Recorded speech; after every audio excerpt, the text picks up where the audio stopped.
E aí, galerinha, estamos de volta para o nosso último bloco aí de abuso de autoridade. Bloco passado a gente começou a falar isso, terminamos, né? Se era possível abuso de autoridade contra militar, contra civil, obviamente pode, mas aonde estaria enquadrado aí a questão da aplicação de quem era a competência, né? De quem era a competência. Deixa eu pegar aqui, porque o Google está querendo, aquele Google chatinho que a gente fala, e ele... Então, tentar desativar aqui. Então, veja, então falamos aí que a possibilidade, né, com a lei 13.491, de passar a competência ser da Justiça Militar os crimes de abuso de autoridade cometidos por militares, que antes não era. E eu disse que essa lei alterou o artigo 9º, inciso 2º, e comecei a falar quais são os casos, né? Quais são os casos de aplicação aí do artigo 9º, inciso 2º. Então, veja só. Então, essa redação modificou apenas, só lembrando, modificou apenas o inciso 2º. Os crimes previstos no Código Penal Militar e na legislação penal continua a mesma coisa, tá certo? Então, o restante que antes da lei continuou absolutamente idêntico. Então, vamos lá. Então, veja só. Na minha opinião, é incompreensível que se esteja considerando ter havido, em caráter absoluto, mudança de competência no tocante ao delito de abuso de autoridade, cometido por militar contra civil, na minha opinião, tá? Particularmente na parte concernente aos policiais militares. Por quê? Veja, acrescentou-se, é certo, que podem ser considerados crimes militares o previsto em legislação especial. Beleza.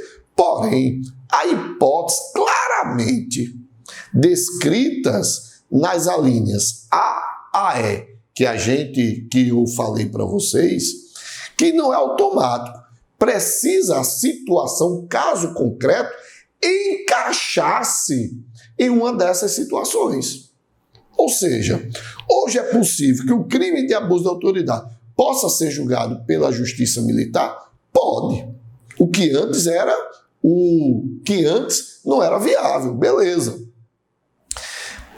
Agora, para caber a competência militar, para ser competência da Justiça Militar, é imprescindível preencher as nítidas hipóteses de tempo ou lugar, ou seja, o caso concreto, dentro daquelas especificadas nas alíneas A, B, principalmente a C, D e E. Estão entendendo, meus amigos?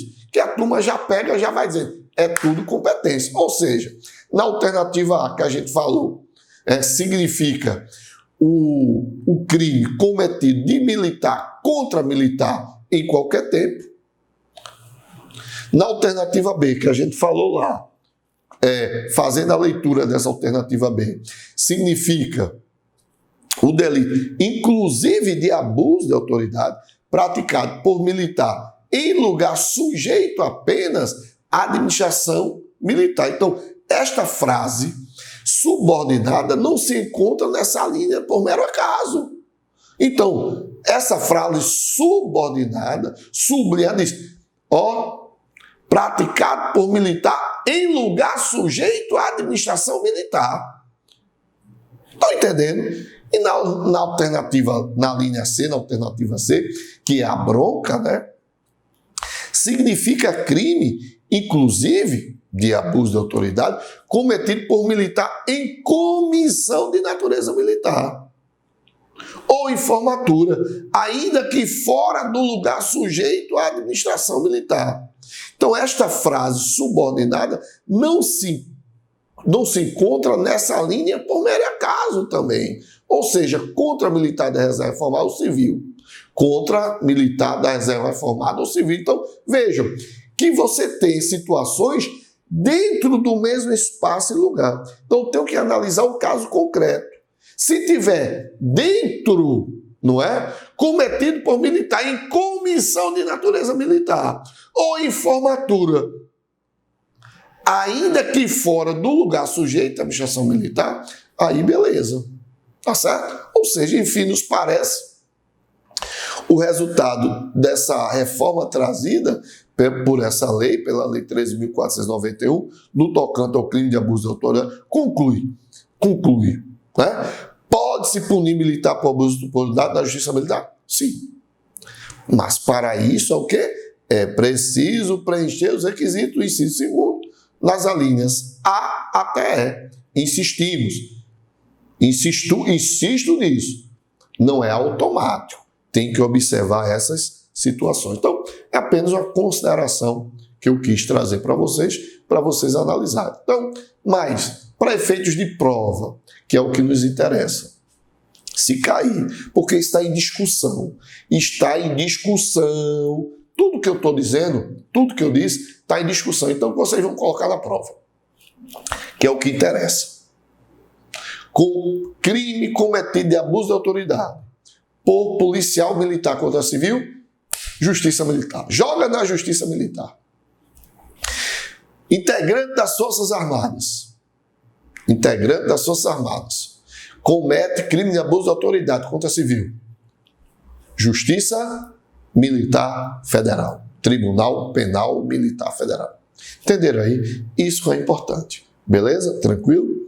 Para a gente terminar o nosso conteúdo de abuso de autoridade, aí a gente tem aí o artigo 3º, que fala dos crimes, né, que constituem abuso de autoridade. São eles: atentado contra a liberdade de locomoção, a inviolabilidade do domicílio, ao sigilo da correspondência, à liberdade de consciência e de crença, ao livre exercício do culto religioso, à liberdade de associação, os direitos e garantias legais assegurados ao exercício do voto, ao direito de reunião, à incolumidade física do indivíduo, aos direitos e garantias legais assegurados ao exercício profissional. Então, isso aqui, pessoal, está dentro lá do artigo 3º, tá?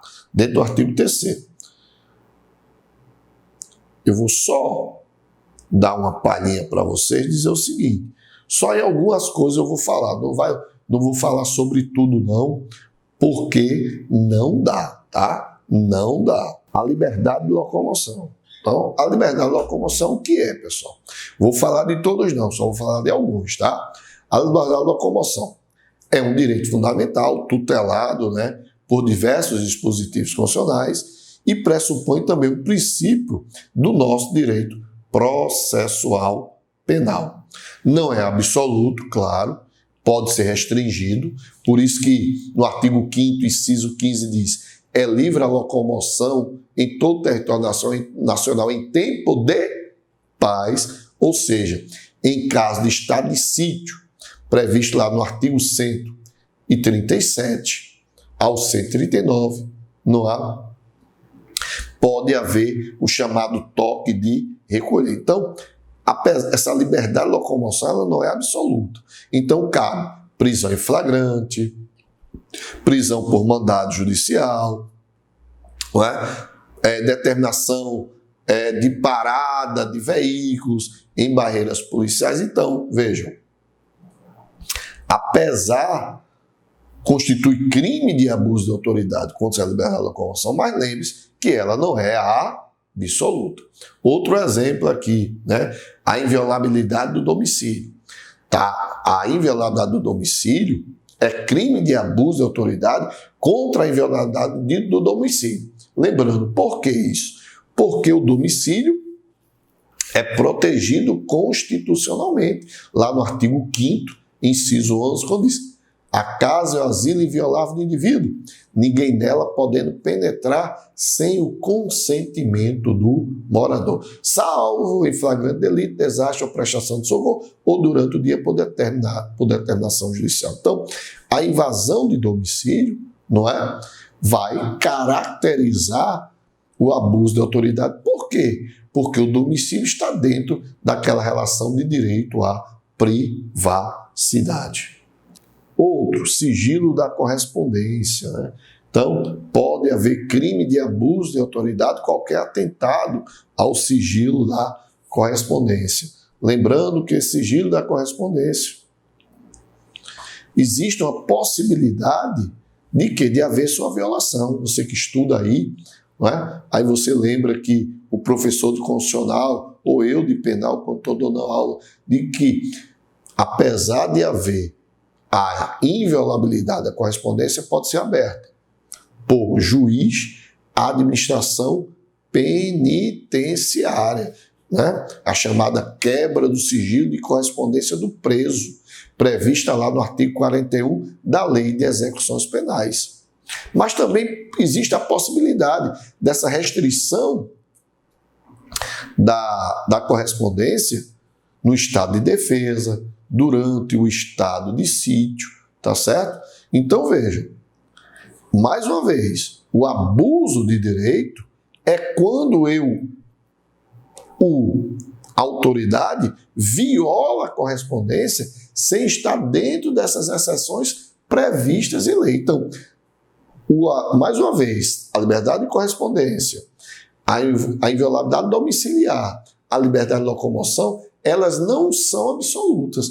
Mas no momento que eu, autoridade, excedo sem estar naquelas condições previstas em lei ou nas exceções, aí eu cometo abuso de autoridade. Por isso que eu dei esses exemplos aí, para que a gente pudesse trabalhar legal, para você entender aí o que seria, dentro de cada instituto, o abuso de liberdade. Vou dar outro exemplo.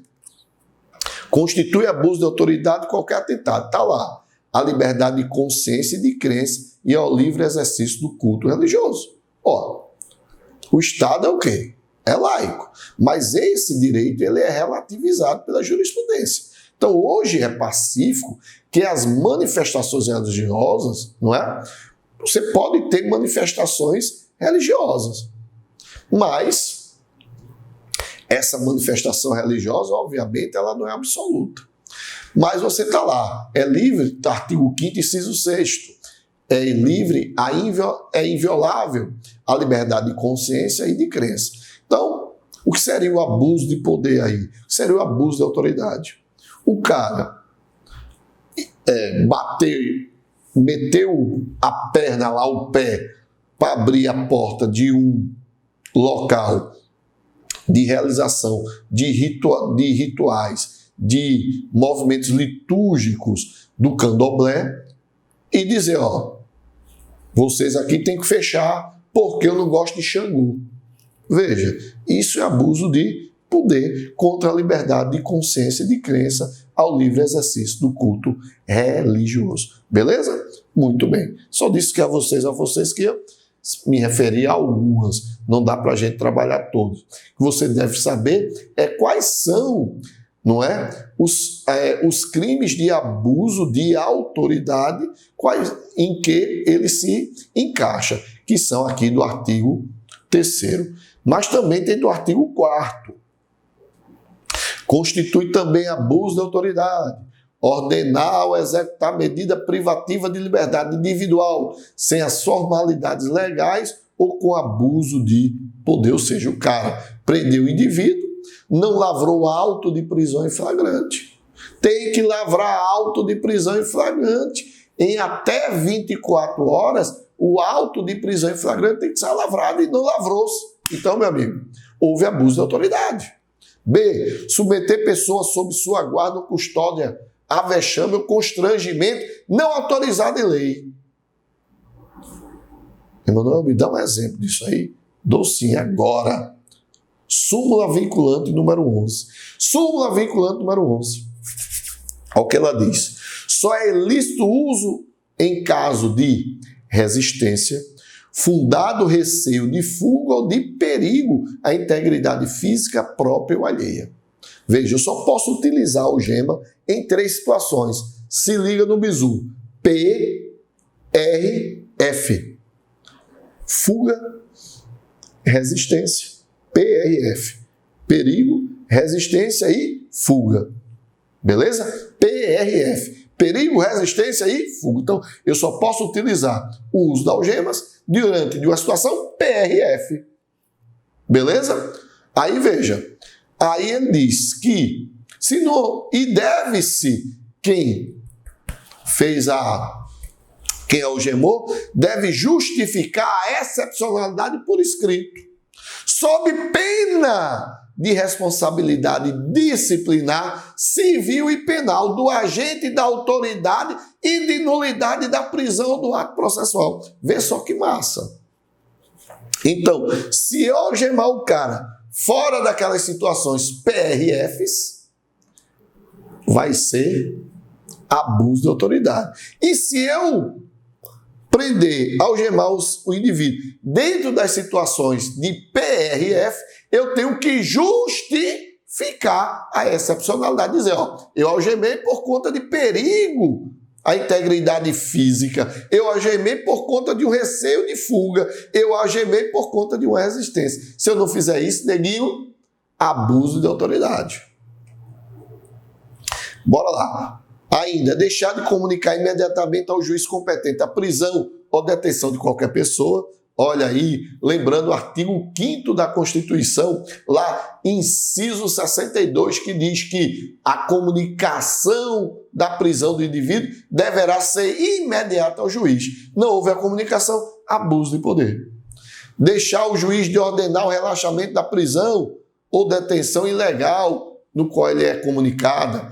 Levar à prisão e nela deter quem quer que se proponha a prestar fiança, ou seja, cabe fiança e o indivíduo continuou preso, sendo o crime afiançável. F. Cobrar o carcereiro ou agente da autoridade policial carceragem, custos, emolumentos ou qualquer outra despesa. E aí por diante. G. Recusar o carcereiro ou agente da autoridade policial recibo de importância. E aí por diante. H. O ato lesivo da honra ou do patrimônio da pessoa natural ou jurídica. E diante. I. Prolongar a execução da prisão temporária, ou seja, prisão temporária é 5, podendo ser prorrogada por mais 5. Aí o cara prolonga a prisão, não é? E não pede, a prisão expirou-se 5 mais 5 e ele não expediu o cumprimento de ordem de liberdade. Deixou o cara preso. É isso aí. E prolongar a execução da prisão de pena ou de medida de segurança, deixando de expedir também em tempo, esse agora que eu acabei de ler, desculpem, esse já foi revogado. O que eu li é o que está valendo, tá certo? Beleza? Desculpe aí, foi a leitura rápida. Bem, com isso, meus amigos, vamos às sanções administrativas para a gente já ir quase encerrando o nosso conteúdo aqui. Então, as sanções administrativas, né, são distintas, são elas: advertência, sanções administrativas, advertência, limos as sanções penais, no artigo 3º e no artigo 4º. Agora, as sanções administrativas, tá certo? 3º e 4º, sanções penais. E agora, vamos trabalhar as sanções administrativas. Quais são elas? Advertência, repreensão, suspensão do cargo, função ou posto por prazo de 5 a 180 dias, com perda, atenção, com perda de vencimentos e vantagens. Então o cara vai ser suspenso por 5 até 180 dias e com perda de seus vencimentos. Destituição de função, demissão e demissão a serviço, a bem do serviço, são penas que podem ser aplicadas administrativamente. Emanuel, eu posso ter uma sanção penal ou uma sanção administrativa, ou uma sanção penal e uma sanção administrativa, ou seja, essas penas podem ser isoladas ou cumulativas. Beleza? Tranquilo? Sanções civis. Aí a indenização, a sanção civil é a indenização que o indivíduo, baseado no dano moral, no constrangimento, ele vai lá solicitar. Então veja, pedimos, não é? Vimos quais são os crimes praticados, que está lá previsto no artigo 3º e no artigo 4º. Vimos as sanções administrativas, quais são? Advertência, repreensão, suspensão.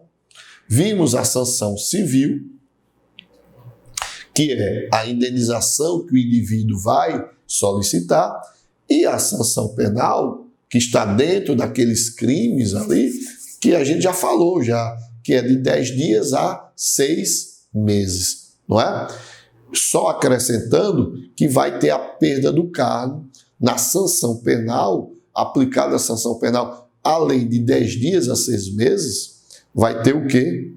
A perda do cargo e a inabilitação para o exercício de qualquer outra função pública por um prazo de até 3 anos. Só que tem o seguinte, vê só essa sanção penal aqui. Se esse abuso for cometido por agente de autoridade policial, civil ou militar, de qualquer categoria, vê só, se o cara não foi um agente civil, foi um policial, civil ou militar, e ele praticou abuso de autoridade, qual vai ser a sanção penal dele?